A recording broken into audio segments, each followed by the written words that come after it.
role to compare with some other materials, because a lot of those small names are unique, and not in all cases we can be sure that information is really realistic. But nevertheless, we believe that the greatest part of this information is real and worth to be used in science, and also for keeping our place name heritage as some kind of our language, some part of our language. And also, since there are possibility to map the placement of geographical objects, it also can be used maybe not for some issues in standardization of geographical names too. Your second question was regarding the place names days. We have been inspired by Estonia. Estonia for some years are organizing place names days, and it also was by initiative of our linguists to make one day devoted to place names in a particular municipality, involving locals, and also involving in youth, school children, in collecting place names from elderly people, elderly local people. And last place place name day was organized in municipality in northern Latvia, and the end of day was some evening with demonstrations of linguistic material collected during previous 100 years, and participants were locals. Local participants are asked to tell what they remember about those old place names, and it was very funny and interesting for them. Thank you.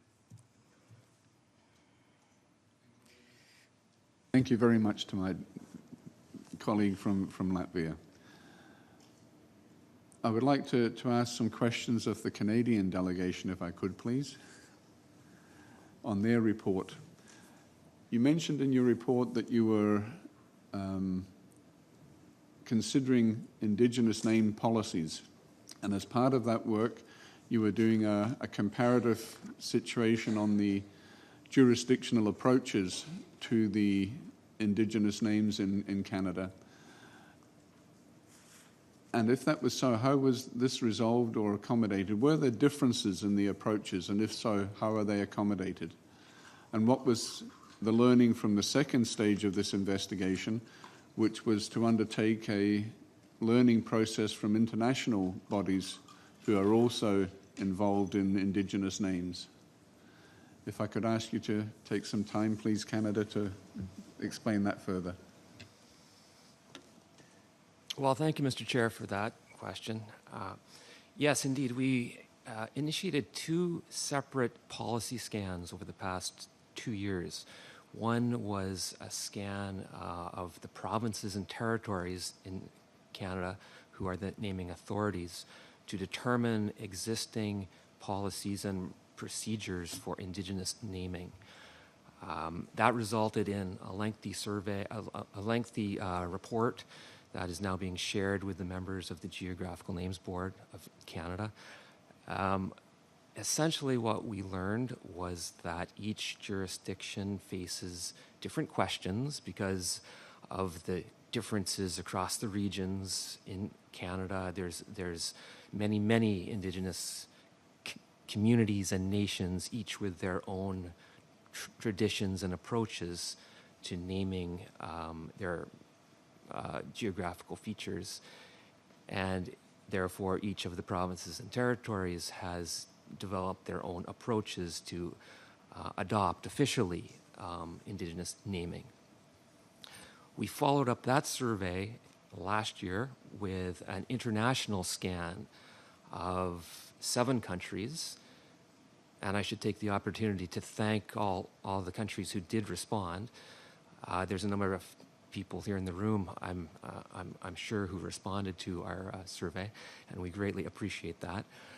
We're in the process of tabulating the results. We do have a paper that we will present later on in this meeting, but in the interim, it's the purpose of the survey was to understand the best practices from other nations, other countries who face the same type of scenario in their country with respect to adopting Indigenous place names. Once we have shared the results across our own boards in Canada, we will follow up with a summary report for Angegan.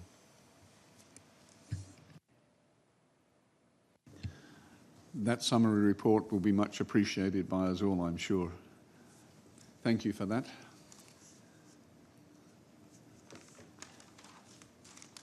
Where am I?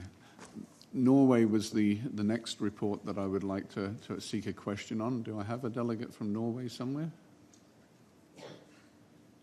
Oh, of course I do.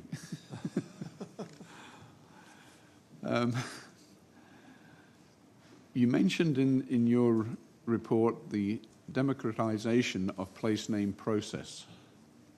Democratization of the place names process.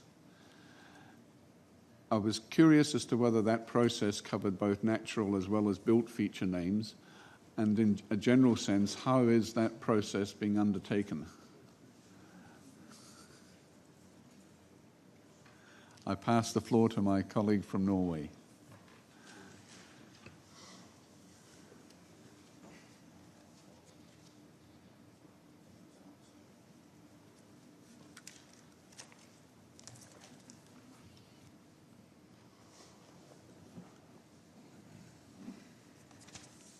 Well, thank you, Mr. President. That process of democratization covers both, would I say, natural features and built features. We will give a presentation on this